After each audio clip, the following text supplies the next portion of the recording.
প্রাচীনকাল থেকে বাংলার বীরভূম পুরুলিয়া ছিল কালা জাদু, তন্ত্রবিদ্যা ও তন্ত্র সাধনার আতুর ঘর। ভারতবর্ষের মায়াবী নগরী আসামের পর বাংলার এই দুই স্থান যেখানে কালা জাদু সেই সময় ব্যাপক হারে বিস্তার লাভ করেছিল।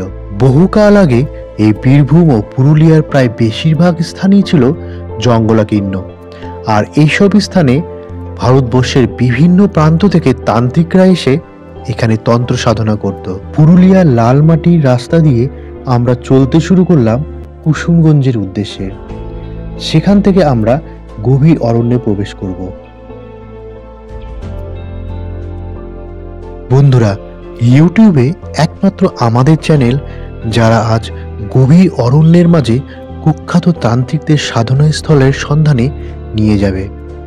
তাই বন্ধুরা, শেষ পর্যন্ত আমাদের সঙ্গে থেকে আমাদের উৎসাহিত করুন।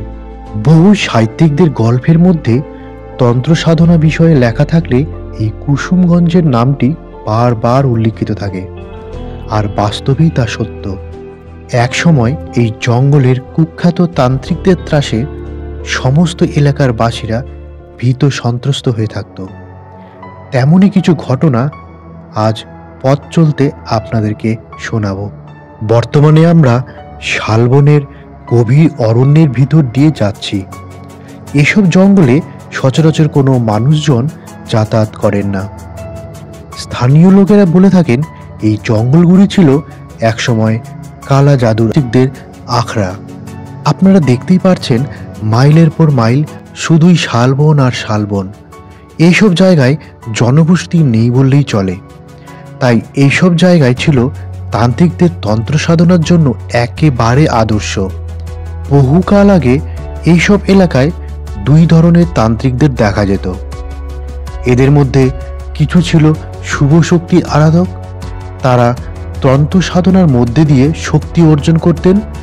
তা দিয়ে বহু মানুষকে অশুভ শক্তির হাত থেকে রক্ষা করতেন।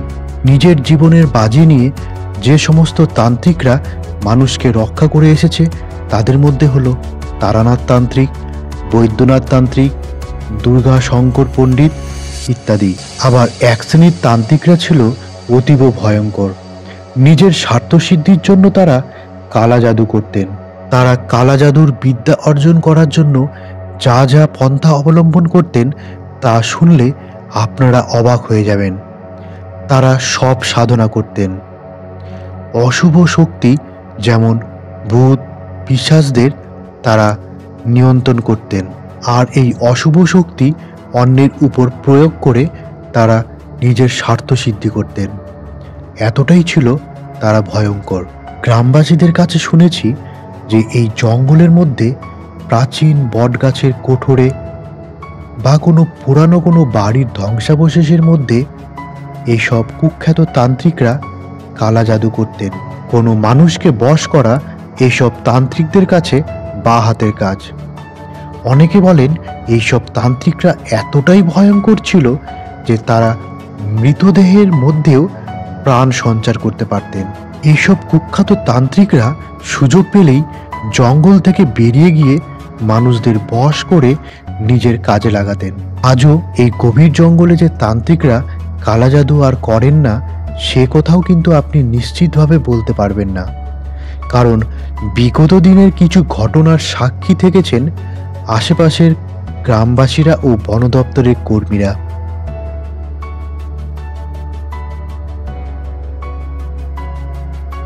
পথ চলতে গিয়ে হঠাৎ করে দেখা হয়ে গেল পাশের গ্রামেরই এক গ্রামবাসীর সঙ্গে, এবং তার সঙ্গে কথা বলেই আমরা জানতে পারলাম এই জঙ্গলের ভয়াবহতার কথা। এই গভীর অরণ্যের মধ্যে আমার একটা দাদার সঙ্গে দেখা হলো, মনে হয় গ্রামেরই উনি বাসিন্দা। ওনার সঙ্গে কথা বলে নিই যে রাস্তাটা আসলে এইদিকে না কোন সাইডে।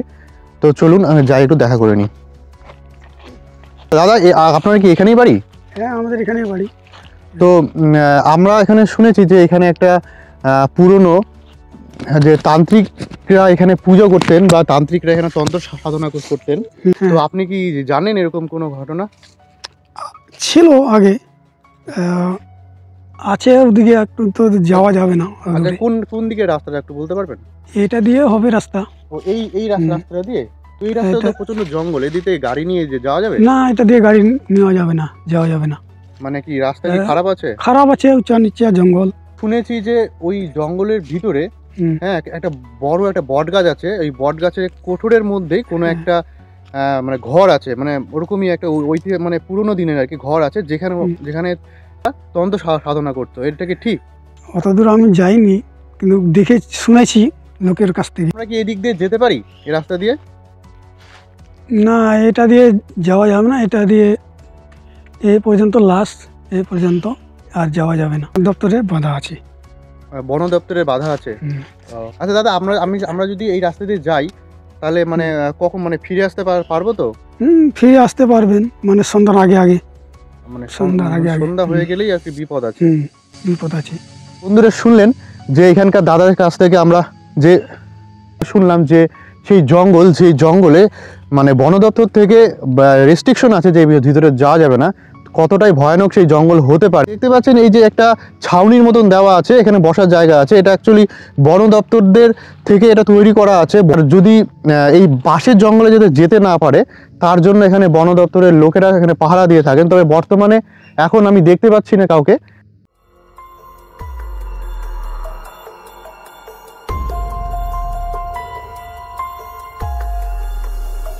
তাহলে স্থানীয় লোকেদের কাছ থেকে শোনা একটি ঘটনার কথা আপনাদের বলি। বহু প্রাচীনকাল থেকেই আসামের মা কামাখ্যা এবং পশ্চিমবঙ্গের তারাপীঠ, এই দুটি স্থানই হলো তান্ত্রিকদের জন্য তন্ত্র সাধনার পীঠস্থান।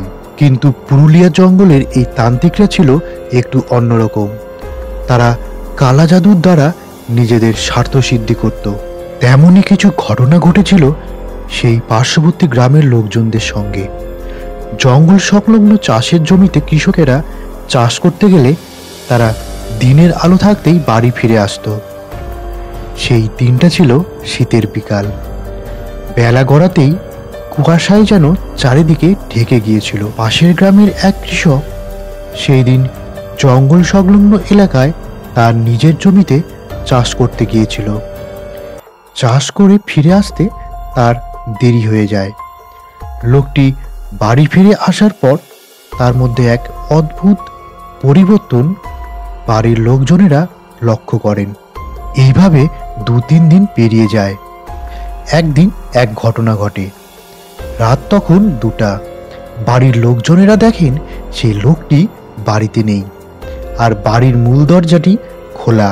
লোকটিকে গ্রামবাসীরা অনেক খোঁজার পরেও তাকে আর পাওয়া যায়নি।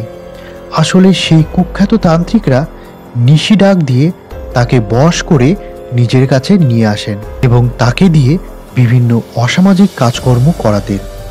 এতটাই ভয়ঙ্কর ছিল এসব তান্ত্রিকরা। বেশ কিছু মাস পর লোকটিকে রাস্তাঘাটে পাগলের মতন ঘুরে বেড়াতে দেখা যায়। তার আগের কথা আর কোনো কিছুই মনে নেই। এই ধরনের ঘটনা আশেপাশের গ্রামগুলিতে বেশ কয়েকবার ঘটেছিল। এরপর থেকে সেই জঙ্গলে ও তার আশেপাশের জায়গা জমিতে যাওয়া সেখানকার গ্রামের লোকজনেরা পুরোপুরি বন্ধ করে দিয়েছিল।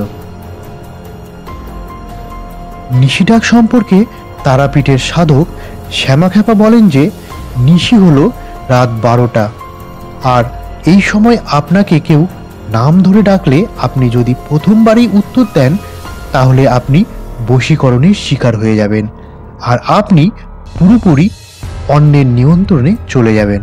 তেমনই ঘটেছিল গ্রামের সেই লোকটির সঙ্গে। তাই নিশিরাতে কেউ আপনাকে ডাকলে একবারে কখনো সাড়া দেবেন না। নিশিডাক খুবই খারাপ। তাই আমাদের চ্যানেল থেকে আপনাদেরকে বলবো, এই সব লাল কাপড় পরা তান্ত্রিকদের থেকে আপনারা সব সময় দূরে থাকবেন। এরা কিন্তু আপনাদের বাড়িতেও চলে আসতে পারে। একদম বাড়িতে প্রবেশ করতে দিবেন না। আর হ্যাঁ, চোখের দিকে তাকিয়ে কথা বলবেন না। বন্ধুরা, আপনাদের সঙ্গে কথা বলতে বলতে জঙ্গলের অনেকটা ভিতরে প্রবেশ করে ফেলেছি। মাঝে মধ্যে এখন শোনা যাচ্ছে শিয়ালের ডাক। আর আমরা সন্ধান করব সেই কুখ্যাত তান্ত্রিকদের গোপন ডেরা, যেটা কিনা এক প্রকাণ্ড বটগাছের কোঠরে আছে বলে লোকমুখে শোনা। আর এখন বিকাল 4টা বাজে, আর মাঝে মাঝে যেন আমরা শিয়ালের আওয়াজ বা কোনো পোকামাকড়, জানি না কিসের জন্য অচেনা কিছু আওয়াজ আমরা পাচ্ছি, যেন চমকে উঠছি। আর সত্যি কথা বলতে যতই আমরা এগোচ্ছি আর রাস্তাটা দেখুন, রাস্তাটা আস্তে আস্তে শুরু হয়ে যাচ্ছে, তার মানে এই দিক দিয়ে সাধারণত মানুষ চলাফেরা করে না। এই অরণ্যের পরিবেশটা দেখুন কতটা ভয়ঙ্কর আর কতটা গভীর। চারিদিকে দেখুন কোনো মানুষের একটা টু শব্দ নেই, মানুষের কোনো একদম জনমানব শূন্য জায়গাটা, একটা মানুষের দেখা নেই। এতটা রাস্তা আমরা ভিতরের দিকে ঢুকে আসলাম, মানুষের কোনো মানে চিহ্ন মাত্র নেই, শুধুমাত্র জঙ্গল আর জঙ্গল।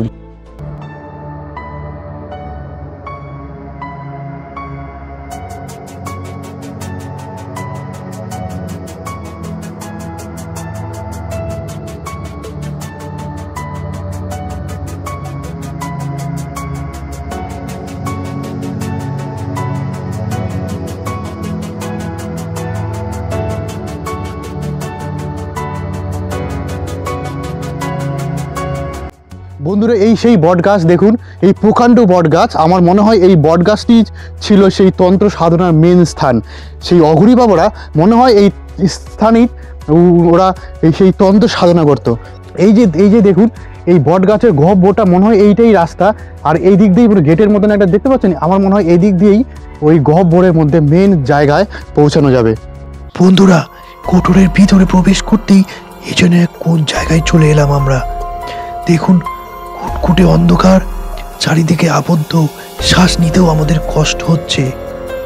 এত অন্ধকারের মধ্যে আপনাদেরকে ঠিক মতন দেখাতে পারছি না, তবে এই দেওয়ালগুলিতে দেখুন বিভিন্ন সাংকেতিক চিহ্ন আর জায়গায় জায়গায় সিঁদুর মাখা আছে। আর নিচে দেখুন ছড়িয়ে ছিটিয়ে আছে বিভিন্ন লাল কাপড়। এসব দৃশ্য দেখার পর আমাদের শরীর দিয়ে যেন এক শীতল প্রবাহ বয়ে গেল। না বন্ধুরা, আমাদের পরিণতি যেন সেই লোকটির মতন না হয়। আমাদেরকে এই স্থানটি যত তাড়াতাড়ি সম্ভব ত্যাগ করতে হবে।